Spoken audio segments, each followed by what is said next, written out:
মিরপুর শাহালী মাজার ধর্মপ্রাণ মানুষের কাছে একটি পবিত্র স্থান। ঐতিহ্যবাহী মাজার পরিণত হয়েছে মাদকের আখড়ায়। প্রতি বৃহস্পতিবার সাপ্তাহিক ওরসের দিনে মাজার প্রাঙ্গণ ও সামনের প্রধান সড়ক দখল করে সারা রাত চলে অসামাজিক নাচ গান। নিয়মিত বিক্রি হয় গাঁজা, ইয়াবা সহ ভয়ঙ্কর সব মাদক।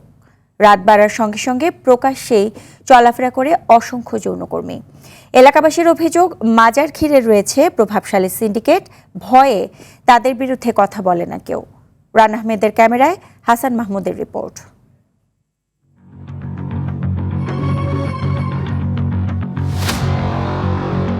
মিরপুরের হযরত শাহালী মাজার।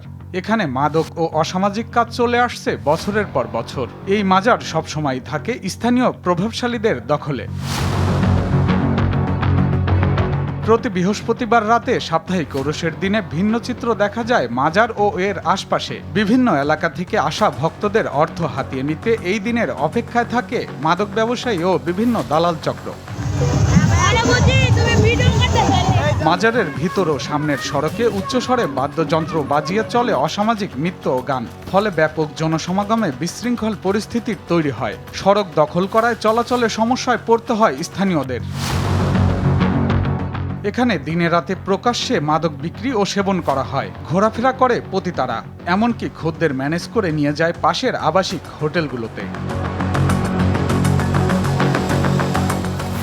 এলাকাবাসীর কেউ ভয়ে ক্যামেরার সামনে কথা বলতে রাজি না হলেও জানান নানা অভিযোগ। যেটা করা হয় এটা মনে হয় না যে এটা ইসলামিক বা কোনো কিছু হয়, তো এটা সম্পূর্ণ বেহায়াপনা।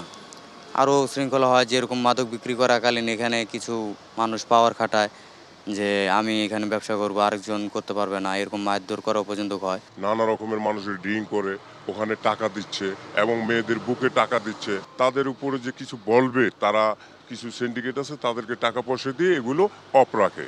দেখেন, আমরা ইচ্ছে করলেও এগুলো কিছু করতে পারি না। এখান থেকে নারী মহিলাদের নিয়ে ইন্ডিয়াতে পাচার করে, দৌলতদিয়াতে পাচার করে, দেশের বিভিন্ন পতিতালয় যেগুলো আছে সেখানে এরা বিক্রি করে।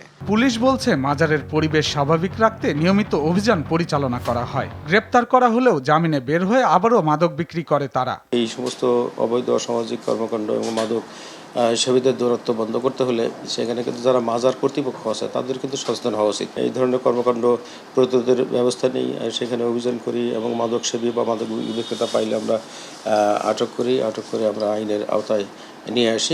আমরা নিয়মিতভাবে আমরা আমাদের কার্যক্রম পরিচালনা করছি।